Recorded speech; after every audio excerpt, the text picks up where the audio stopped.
make sure that you are just as excited about the fourth one as the first. So we're going to talk about addressing common violations because as much as you're experts in your discipline, this is what we hope you never have to do.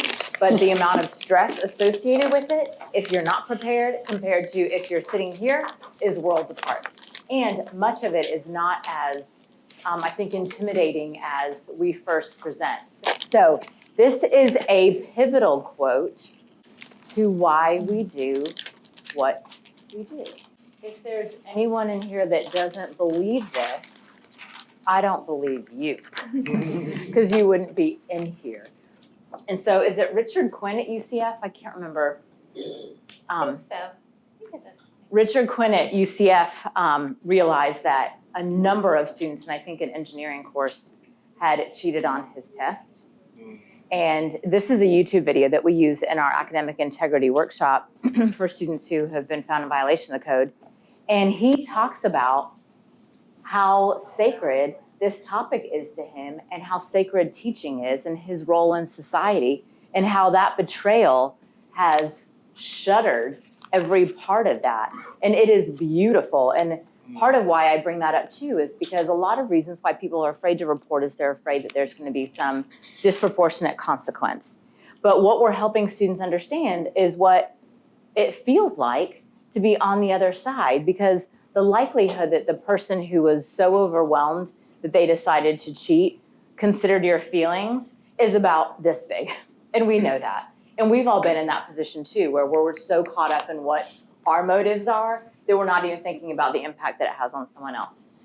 If you have a bad interaction with a student, or you go, oh my gosh, so-and-so cheated in my class, and a student finds that out, you may not have had any malintent in doing that, but once a student feels like your evaluation of them is not based on their academics, you are inviting a whole world of that discrimination scope if they don't feel like they have the grade that they want.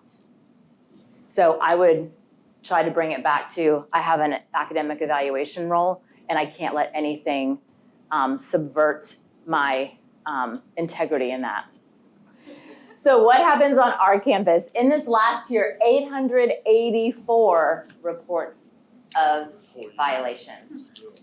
Not all of them is there enough information to say that there's a violation. So what's the difference? If you're not sure, I think if I have any question, it wouldn't hurt to report it because it's not my job to investigate, it's just to report. Exactly. We want to do everything we can to take you out of any role of guilt of, oh, I don't want to be the decision maker. You're not. Bing. Here's some pixie dust. You don't have to be the decision maker, which is exactly where you want to be because you're the ones that have to maintain that relationship with the student for the rest. And again, have to be able to academically evaluate them without the idea of, I'm also investigating you for an academic integrity violation. So it is critical to us. And you'll see 79% of the reports had a violation of responsible, or there's evidence here that it could have been, so we're still going to address it. When it comes to that last percentage that weren't in violation, here's the thing. It's about the information that supports the allegation. So sometimes we think something happened, but guess what? Fairness is an integral component of this. So if we can't prove it, then the student shouldn't have a violation. And some people go, well, that's pretty invalidating for an instructor. I understand that feeling. However, if that center percentage was 100%, then I am the crap bag in the room. Because I'm saying anybody who alleges, it doesn't matter what you say, it doesn't matter what the evidence says, we're just gonna find you in violation. Yes, sir. Like for safe aside, usually I say if more than 20%, if the safe aside is more than 20%, then we're gonna have to move this along. And just, is that helpful to deal with it? I think it's always helpful to let students know what your baseline is.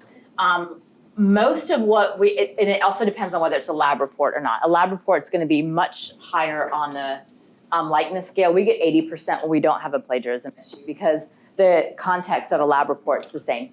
or the structure, I'm sorry, the lab report's the same. 20% is a pretty low threshold, but we don't want, I'd love it for all of them to be 0. So yeah, I think saying this is what raises a suspicion, and so I want to make sure that we vet every time that there's a suspicion, and I hand that over to the folks whose job it is to do it. So some of the things that we're seeing that I think are important, the social, so Elisa mentioned GroupMe. How many of you are familiar with GroupMe as an application? Okay, good, excellent. So I think being able to have conversations with your fellow faculty about how you're handling these types of messaging apps and social media, text message communication in the classroom can be really helpful. It just helps make sure everybody is aware and understands kind of the nature and how our students are learning and communicating with one another. With GroupMe in particular, the last 2 or 3 semesters, we've seen a consistent number of cases that are coming to us from that application. So where we're talking about a large scale number of individuals, 100 or so, that are in a big class.